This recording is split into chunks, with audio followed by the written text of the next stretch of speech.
Hello everyone, my name is Ripchip, and this is going to be a showcase speedrun for Rise of the Triad. We're going to be doing Dark War, which is the original full release campaign, and it's going to be played using Ludicrous Edition, which is the remaster done by Night Dive. As you can see, there it is right there. And there's 5 playable characters. We're going to be using Lorelei because she is the fastest character in the game. And then we're going to be playing on easy difficulty, because this game is notoriously difficult, even on the easiest difficulty. This is just the most consistent one to do, so without further ado, let's jump right into this.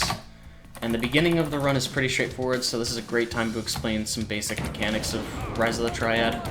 So there's 2 types of weapons in the game. There's bullet weapons, which have infinite ammo, and there's also rocket weapons, which you can only hold one at a time. There's also a ton of enemies, and a majority of them are hit scanners, so we have to be constantly aware of that at all times. On top of these incredibly powerful weapons and number of enemies, there's also power-ups to help us get through the game. The first one we're going to get is coming up right around the corner, which is Mercury Mode. And Mercury Mode, as you can see, allows us to fly around. This is great for avoiding hazards, as well as just getting over obstacles and traversing levels a little quicker. Also lets us get to this pretty quickly. We just picked up the MP40, which is the Tier 3 bullet weapon. It fires automatically, and it's great. Basically is our workhorse weapon for the run.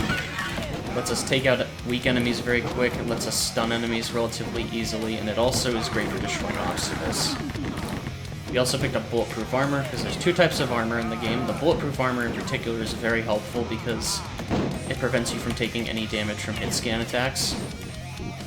And normally when you take damage from a hit scan attack, it'll slow you down slightly, so that also negates that, which is really nice. But as far as enemies go, the first few enemies that get introduced are pretty basic. This level introduces one enemy that is one of the biggest threats in the run, which is the Over Patrol. And they are enemies in black coming up in this door. Right here's the first guaranteed one. And the reason they are such a problem is because their gimmick is that they throw nets at you. And when you get hit with a net, you get stuck in place and you have to wiggle free. This is obviously bad for a speedrun because it slows you down, but also makes you completely vulnerable because you can't fight back. So if you get hit with a net in a really bad area, you can very oftentimes just end up dying because every enemy will dogpile on you. Now that we got all those in order, let's go to Too Much Room, which is what I consider to be like the first skill check level in the game. Because there's a lot of things that can happen here, lots of enemies, lots of variation. You have to be constantly aware when you're going through, especially that hallway. And getting through that quickly and efficiently can be very difficult, especially for people who are just learning the game. But this is also going to introduce another power-up coming up here soon. There's a variety of them. There's some power-ups that are very useless and we hopefully will never see, but this one we're getting here is one of the best ones in the game. Beyond this door, you're going to see a power-up with a bone on it, and that's going to turn us into a dog. So dog mode's great because, for one, you don't take any damage when you're a dog, just like in real life. And on top of that, dog mode also has the ability to jump, so whenever you attack or use the use key, you do a little jump. And you can stack these on top of each other to do a little double jump. This is great for getting over obstacles and enemies. And we also just codenamed this puppy jumping, it's just a cute name for it. But yeah, your main attack is also you bite. You can also charge up a howl, but that does take quite a bit of time, so most of the time we're not going to use that. Alright, so going on to this next level, 2 key return. The gimmick of this level is that we have to get 2 keys in order to find the exit. It also introduces elevators to the equation, but before we explain that, let's do a small sequence break here. Use this jump pad to get over here, and that skips us having to hit a switch to move a wall. But elevators right here, first one. I'm going to quick save in front of here. You might be wondering, why would you do that? If you've never played Rot, the way elevators work is that when you get inside of one, there is a 1 in 10 chance that when you activate that switch, you will get elevator music. And if you get elevator music, the elevator ride takes like an additional 12 seconds. And that's obviously a waste of time. So what we do is we quick save in front of the switch, and then once we've quick saved, you know, if we get elevator music, we can just quick load, and then even if, you know, it takes like a fraction of a second to reload, it still saves us the amount of time it would take normally to, you know, have to ride the elevator with music. And that's very important for certain levels when you're on very strict timers, so something you have to consider when you're going through the run. So yeah, if you see us quick saving in front of an elevator, that's why we do that. Just another fun little randomness element to the game. Speaking of randomness, another aspect I should probably talk about involves enemies. So there is a good chance if you played this game, you might go into a map and see a different enemy in a certain place that you're not used to when you previously played it. The reason why is because there's random enemy spawns as well on some maps.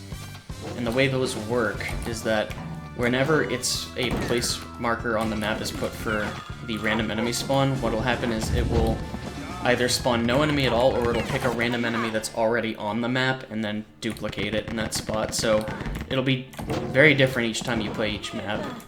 So being aware of those random spawns is super important if you want to be able to complete the game, you know, with some degree of efficiency. Alright, so this is another level that can be pretty difficult, and a lot of that is dictated by enemy RNG. If you get a lot of, like, the high guards, which are the enemies with automatic weapons, this level can be very dicey. Luckily, we didn't have to deal with that, but if we typically see them, what I'll end up doing is just killing all of them for safety, just because we have to pass through those hallways multiple times. And now we've picked up another fun weapon. This is the firewall. As you can see, it shoots a wall of fire. It's one of the coolest weapons in the game, and unfortunately we're only going to ever use it twice in the run. Once at the beginning and once at the very end. Alright, so we're going to take this jump pad over here to reveal key. And you might be wondering why everything in this game looks so flat. This game came out in 1995, and the reason why is because it's running on a heavily modified Wolfenstein 3D engine. There's plenty to talk about with that, but first let's do the first boss fight of the game, which is General Darien. The way Darien works is he's hiding out in this little thing right here. We have to shoot these 4 switches in order to lure him out. Then once he gets out the door, we need to start shooting him with rockets immediately. And if we do this fast enough, we will be able to kill him before he can start teleporting around. Because once he gets onto the floor, he'll start teleporting to different areas. And luckily we got him relatively quickly, so that was a good start. Alright, so now we're going on to Episode 2. Episode 2 is where the difficulty cranks up drastically because of the introduction of one particular enemy. So there are 2 enemies that get introduced in Episode 2. The first one is the Over Patrol, which are kind of pushovers. All they do is roll away from attacks, sometimes. The bigger threat is the Triad Enforcers, and they are a threat because not only are they very tanky, but they have 2 types of attacks. One of them is a machine gun, and one of them is a grenade. The grenade does a ton of damage, so we have to be very aware of them at all times. Because most of the time, if you get hit by a grenade, most of your health is going to be depleted, and you're going to be put in a very dangerous position. But we're also going to try not to kill too many of them, because they do take quite a bit of time to kill. They are very, like I said, tanky. Alright, so this level is pretty neat. The way this one works is you have to collect 3 keys to get to the exit, but you can collect those keys in any order you want. The reason, with the route we're choosing here, is going to allow us to get Asbestos Armor and Mercury Mode relatively early, so it makes getting through the remaining rooms to get the other keys a little bit faster. Because we won't have to worry about taking any damage from any of these fire traps or anything like that. And there's really no like right or wrong way to do this level, which is honestly from a speedrun standpoint pretty cool. But what I should mention about this level is the way they want you to finish it is they want you to go through each room and take an elevator, which takes you back to this main hallway. It's faster for every single key to just backtrack. So that's what we end up doing. And we're going to take this elevator here, take it straight to the exit. And elevators aren't really functional like how you think elevators would. They don't take you to different floors. Everything is on a flat grid. Basically, they work like teleports. But now we're on to the room, which is going to introduce our first implementation of rocket jumping, which is a thing that exists in this game. It's one of the first games to have it. And it's very finicky, but it is going to allow us to do 2 rocket jumps at the beginning that skip a majority of the first part of the level, skipping in 2 different puzzles and collecting one of the keys. But as you can see, even though there's the there's no enemies on this map. It's all about avoiding traps and solving puzzles, but even then, it's very easy to get hit by something that can kill you. So you have to maneuver very carefully and keep aware of everything that's going on.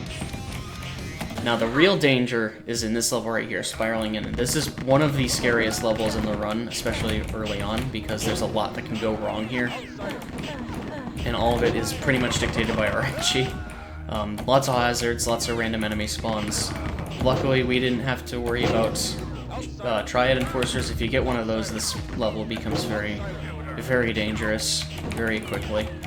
But we're going to do a small sequence break here, and by small I mean it's going to rocket jump us straight to the last hallway in the level, allowing us to get at this level very quickly. And while that level is short, we're going on to a slightly bigger level here, Rocky Plateau. Rocky Plateau is pretty neat because it's, as far as I can really tell you, probably the only level in this game that's really open-ended. You know, it's kind of like got that sort of Mount Erebus vibe from Doom, where it's like there's not necessarily, it's very non-linear. And that's cool, but it's also a little intimidating because this map is huge. But despite the size of the map, we're actually, most of what we need to actually do is only in a small corner of the map, so that's kind of convenient. Yeah, this is them really pushing the limits of the sizing of the maps in the engine, which is pretty neat. So we got our gold key. The main thing is we have to activate a series of switches to get to this key, which is going to allow us to get to the key that opens the exit. Save here just in case. Okay, yes, this is what I'm talking about. This is another random enemy spawn. You don't want to see a Triad Enforcer there, but, like, luckily we had the resources to deal with it. Alright, that one's always guaranteed. Luckily there is a healing basin right there.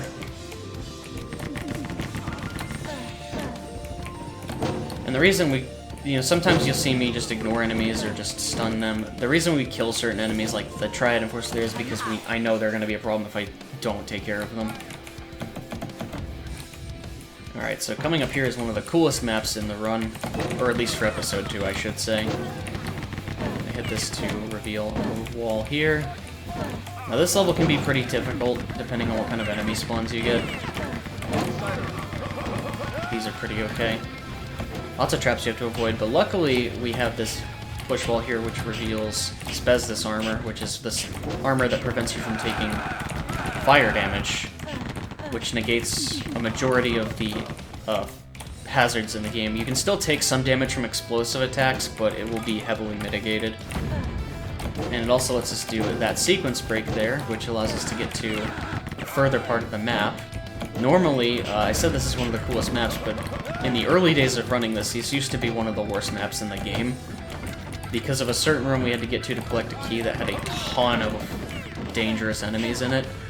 Luckily, that rocket jump we did skips that entire section and lets us get further in the level. Now it is just a, more or less a straight line to the exit. Got a couple more rooms we have to get through. We're going to stock up on health and rockets here. And I am going to save here because this next room can be a little bit scary, depending on what enemies we get here. I'm actually going to reload because I didn't want to get hit by that. Luckily, we don't have to deal with Triad Enforcers or over patrol in that hallway. Those are the two worst things that can universally pretty much be the worst things in any random enemy spawn, but that hallway in particular, that's very scary. But now we're at the end of episode 2. This is the boss level. This one's a lot different than the previous one because you have an actual level you have to complete to get to the boss. And this is going to introduce another type of power-up that's hidden alongside another type of power-up. It sounds weird, but I'll explain everything. So we're going to go off the beaten path here for a little bit. It seems like it's out of the way, but this is going to be very helpful. And the reason I say that is because we're going to an area that has a thing called a random power-up, and it's not truly random.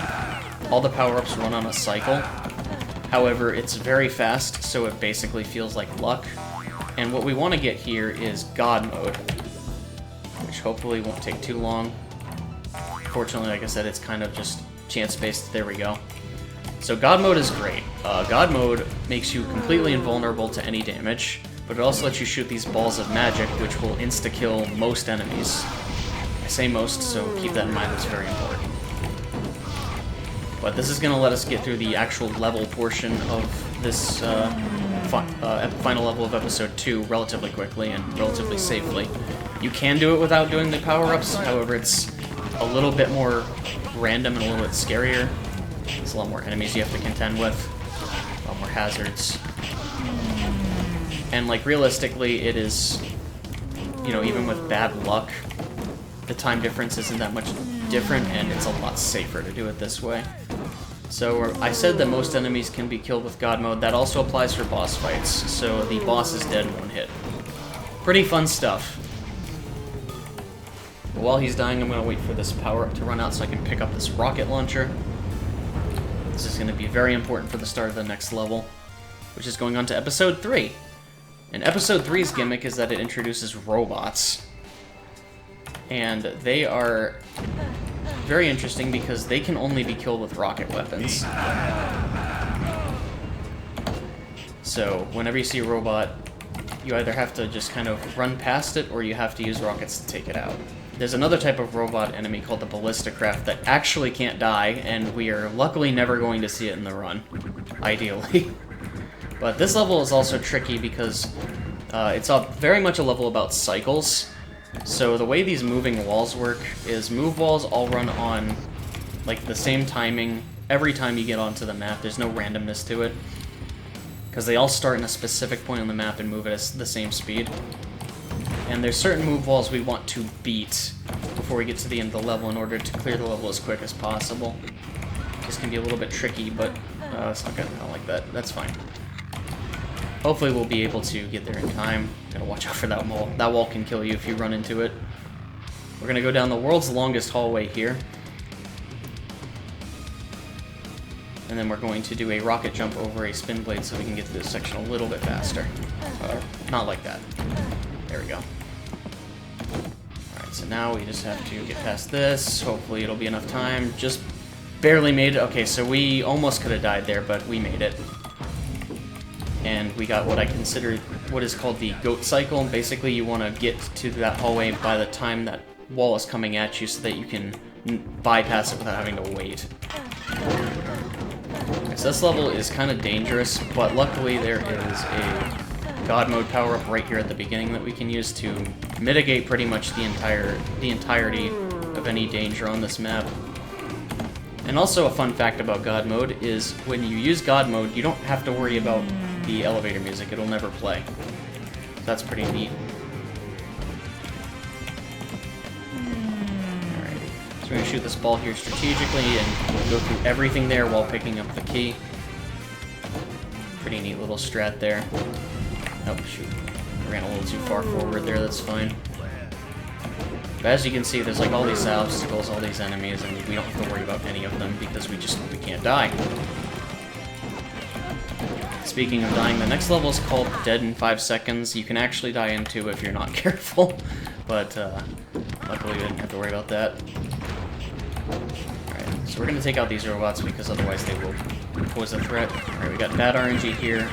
In that area you can see either 1, 2, or 0 high guards spawn, and we got 2, which is the most unlucky. And we have to kill those high guards because if we don't, what will end up happening is that if we try to move that pillar, if it runs into contact with one of the high guards, it will block the way and you won't be able to get to that key on the other side.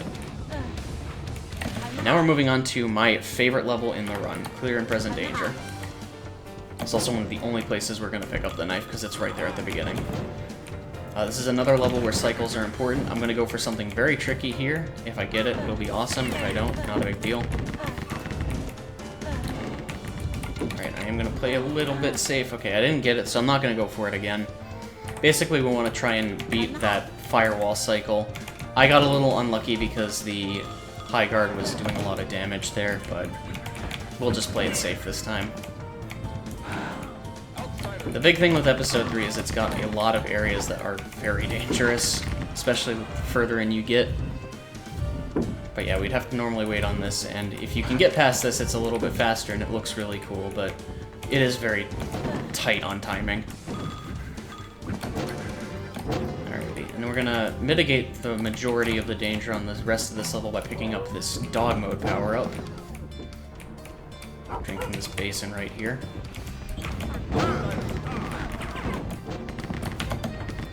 And again, with dog mode, you can double jump, and you're going to see its utility used pretty heavily right here on this level.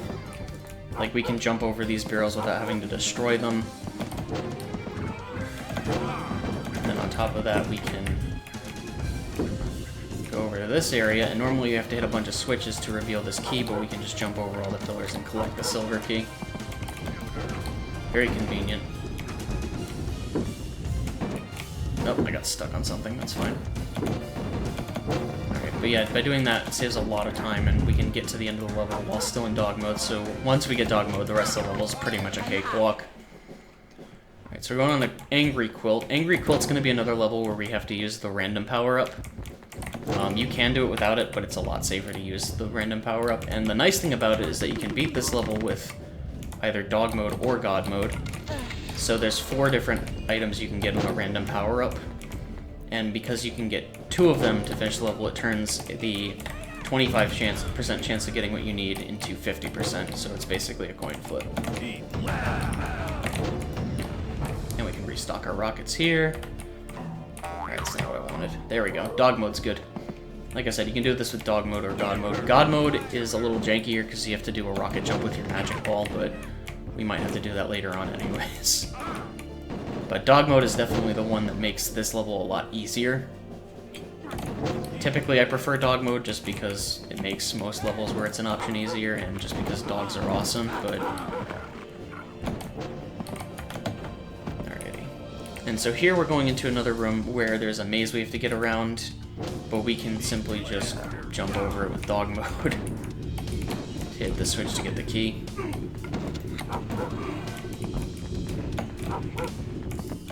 There we go. And now it's just a matter of getting to the end of the level. Now the end of this level can be very scary, but we will do our best to avoid any sort of issues like that. The big thing with this game is just there's so much variance and things you have to keep in mind when you're playing it.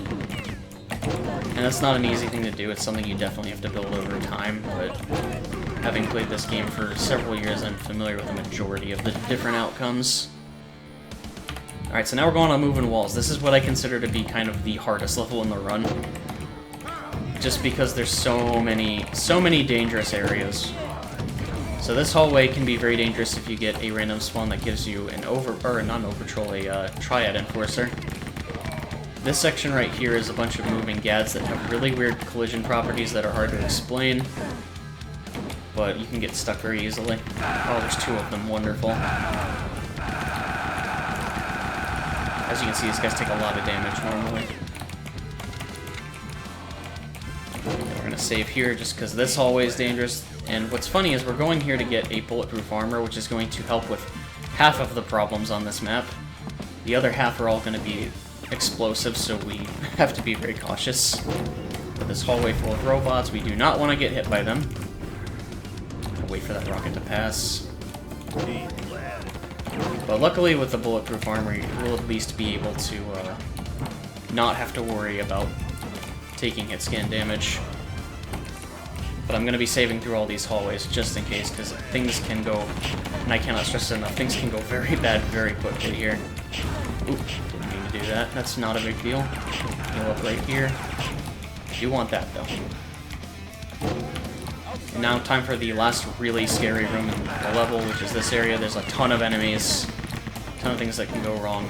We're going to pick up this key, grab an extra thing of rockets, and be on our merry way. So as you can see, that's the grenade that did a lethal amount of damage. So we're going to have to be very careful. I did not expect him to throw a grenade that close. Normally they don't do that. Normally they only shoot grenades at a certain distance. Alright, luckily we made it out. That's good. But this is good because it showcases some of the RNG you have to look out for when you run this game. Alright, so now we're going on to Enemy. Enemy is a notorious boss, often considered by many people to be one of the hardest retro FPS bosses. And there's a reason for that. He is very, very dangerous. He moves around very fast, he's hard to hit, and his attacks do a lot of damage.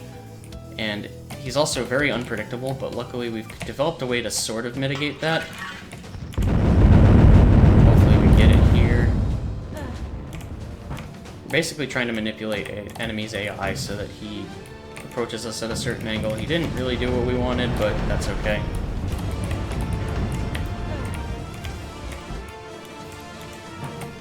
At this point, we've done enough damage that it's not too big of a deal.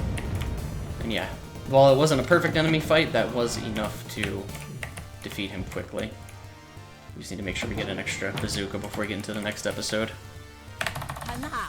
Alright, so now we're on to the final episode, which is episode 4. Episode 4's gimmick is that it introduces monks. We have 2 different types of monks. There are death monks, which do proximity damage, and there is fire monks, which shoot fireballs. Both of them are pretty dangerous, and both of them are fairly high in health, so we have to be careful. Luckily, this first level we can mitigate the threat pretty easily with God mode. Allows us to clear them out of the way and not have to worry about them killing us. As you can see, we're already at the end. And now we're on Fire and Brimstone. This is another tricky level. And there's 2 ways you can approach this level. So the way I do it is going to involve going up this elevator to get dog mode, because we need dog mode to get a key. Oh, there's our elevator music. Twice in a row. You'll love to see it. But we have to get a key in order to move on to the next major area. And you can do this one of 2 ways. You can either use a random power-up in the previous floor, or you can use dog mode. That is guaranteed there. It is about 7 seconds faster to do the random power-up if you get it first try. However, the dog mode method is 100% consistent, so I prefer to do that, because there's already a lot of RNG on episode 4. But now we have the key and we can keep moving on. Dog mode is going to not only help us get that key, but it's going to help us get through a bulk of the first half of this level, including this dangerous section with firewalls. Doing this without dog mode is very not fun.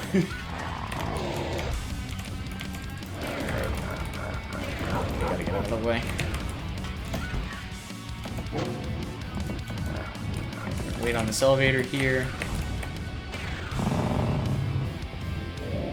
Didn't get a chance to show up, but you can do head stomp damage by standing on an enemy's head. The flip side is that they can do the same thing to you, and it's scary because they do a lot of damage, but then again, so do you. So it's kind of a trade-off. And we're gonna do a rocket jump here to get to this key. Again, luckily, a large crystal to give us more health and allows us to do the rocket jump backwards. Very convenient. And that just skips a bit of level navigation and I think some key hunting. This next hallway is interesting because the way this part of the level works is you're supposed to hit a bunch of switches to reveal a path to the exit. However, we can just move the very last one and rocket jump straight to the end. Alright, Crushing Defeat is not too bad of a level. You're very lucky there isn't asbestos armor right at the beginning. It will mitigate most of the danger. There's still some things you have to keep an eye out for, some traps like spinning blades, like those ones that I just ran into for example's sake. But it's really just a map that's all about 4 corners. It's the best way I can describe it. But making sure you pick up that asbestos armor is super important, because it should realistically last you the entire level, allowing you to get through relatively unscathed.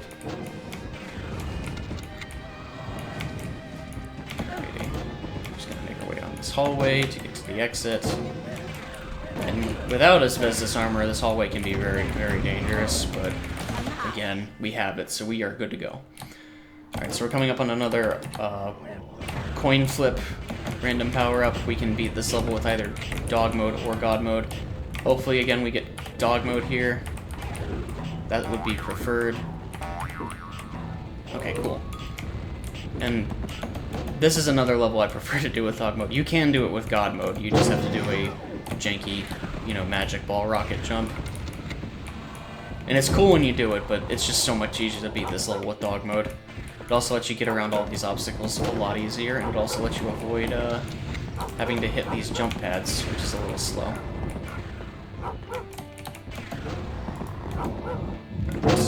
But yeah, since we also have dog mode again, we don't take damage, so all these traps and stuff we can bypass are fairly inconsequential. Alrighty. So now we're gonna do another dog jump, another puppy jump. Sorry, I almost said it wrong. To this right here, this allows us to get to the switch to the exit a lot faster.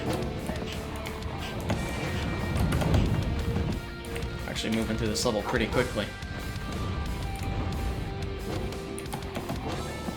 Alright, sweet, we got good luck there. So now we're on backfire because we didn't have enough random power-up usage. We're gonna do another one here. However, this time we absolutely want to get God mode. Not dog mode. Not dog mode. I said not dog mode. There we go. Just had to flip the letters around. God mode makes this level very, very, very easy. Prior to the use of that power-up, which was just me simply not knowing that it existed, you have to get through all these hallways filled with death monks. Mainly using Dark Staff, which is a weapon we haven't really used yet. And that is all fine and dandy, but you run out of ammo and you end up having to kill a bunch of these monks with the MP40, which takes a long time. But with God mode, obviously, we do not need to worry about that. I'm wiggling around stuff. This game can be slippery sometimes.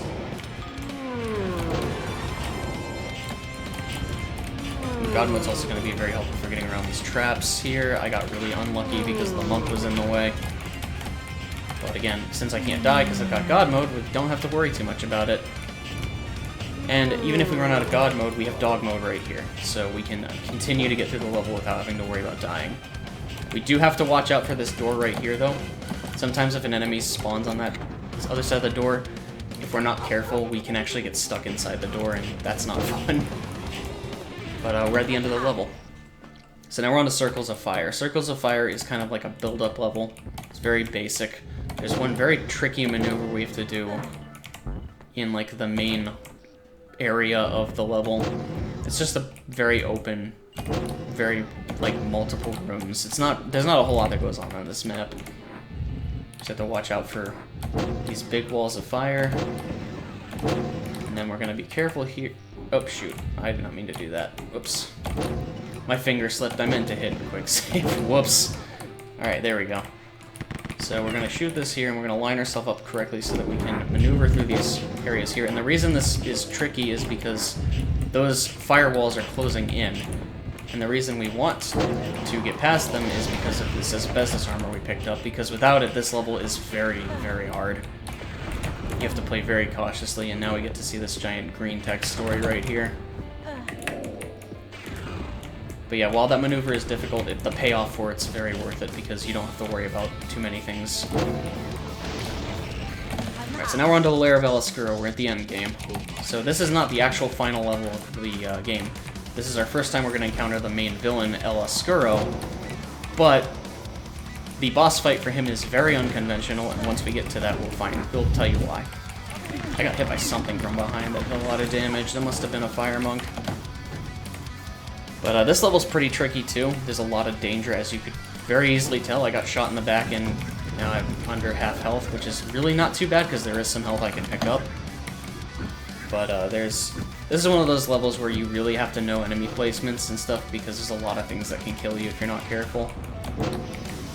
Alrighty, I'm gonna save here just for safety. If I don't make it through with this, I will just do some emergency maneuvering here. Okay, that's a lot of fire monks, dang. Alrighty. There we go. Be a little careful here. Alright, sweet, we managed. That was dicey. That right there is the definitive Lair of El Oscuro experience. Lots of monks, lots of danger, and no armor to deal with it. But yeah, now that we've got these two keys, it's similar to the level with Episode 2, where it's like we have a full level before we get to the actual boss fight, which in itself isn't really a fight, and we're going to explain that once we get into the next room. Last elevator in the game. Alright, so the way this works, we're going to go find Mr. Oscuro over here, pick up this asbestos armor, and let's explain how El Oscuro works. So you don't actually shoot him in this fight. You shouldn't do that anyways. The way he works is that he's got a health pool that drains every time he uses an attack. And when you attack him, he gets a little bit of that health back. So what you are supposed to do is that you're supposed to basically wait him out, because if you shoot him, it will only prolong this fight even further. So we want to try and deplete his energy as quick as we can. So we're going to be doing a lot of back and forth movement to get him off the ground and back onto the ground as quick as possible. And he has a variety of attacks he can use. We really want to see him do the green fireball and the multi-fireball attack right there more than anything. And the reason we want that is because they are the most convenient attacks to deal with. He has a lunge attack where he comes at you like a vampire, and that technically I think is the one that does the most damage to him, but it's also very, very iffy and very easy to get hit by. But we have to wait him out because the exit is blocked off, and it will not move until he transforms into his true form. And we can't skip that pillar because there's no way to move it otherwise. And if we stand on top of the pillar while he activates it, we will actually soft lock the level. Alright, so now we're just chasing El Oscuro through a canyon, hence the name Canyon Chase. We're picking up my favorite weapon, the Firewall, and we're going to use it in a very cool and very creative way here soon. It's going to have nothing to do with this level, but the next level coming up, which is the final level in the game. Here it's just basically running to the end. It's about as basic as you can get. As you can see, that giant trail of that caterpillar of Oscuro heads is El Oscuro's final form. And this giant train of Tom Hall's face. Shoutouts to Tom Hall. But if you move carefully enough and fast enough, you can actually outrun El Oscuro and beat him to the end. But now we're on the final mission, in the Dark Nest. We're going to pick up Asbestos Armor and the Dark Staff, and this is a very interesting level because this is the final boss fight. However, there is a stipulation in this level that they don't necessarily tell you until you do it the first time. All these little eggs here, with El Oscuro's little head, these are his larvae, and we have to kill all of them in order to get the real ending in the game. So it's very important that we pay attention to that. And you'd think, you know, there's these two rooms that are pretty obvious, you know, you don't have to worry too much about it. However, there is some that are hidden that are not very clear, and that can be very frustrating for a casual experience. But you'll see what I mean here shortly. We're gonna pick up another Dark Staff. We don't need the Dark Staff, I just pick it up as like my own little cue, you know. Got my own way of doing things. But we're going to drop here and pick up another Mercury Mode, and you might be wondering why we need that, and why we're going out of our way to hit this touch plate right here. That is because we're going to ignore El Oscuro for a second, and fly over this area to reveal the hidden area that has the remaining El Oscuro larvae, and the Flame Wall is going to take out a majority of them, ideally. The larvae themselves have really weird hitboxes, very small ones, and that makes hitting them a little bit inconsistent sometimes, which is why you saw some of my Dark Staff shots just completely miss. Alright, should be good here. Please get all of them. Perfect, alright, I think that's all of them. I'm going to take a little time to make sure. Looks like we're good. And now we're going to go play baseball with El Oscuro to finish out the rest of the game. Oh, that. Alright, so I ran out of Asbestos Armor. That's not a huge deal because there's a ton of it right here. And we want to lure El Oscuro onto these pits of fire because he takes damage when you hit him on them. And the Excalibat's great because it shoots a wave of explosive baseballs, which is going to take him out very quickly. Alright, so normally it takes about 3. I got pretty bad luck here. But taking him out in 4 is still pretty good. It's par for the course. It is technically possible to kill him in one hit, but it is extremely difficult. And it is very inconsistent. I've only ever done it once. And then while he's dying, we're just going to double check to make sure we got everything. I'm pretty sure we did, but we're, you know, it never hurts to take some initiative and check. And it looks like we're good. So ideally, what's going to happen here, so we're going to hit our timer, we're going to exit the level, and when we finish with this little sequence, we're going to get the credits, which means we got the true ending.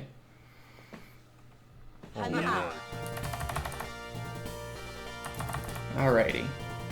And it looks like we're good to go. So yeah, that was Rise of the Triad.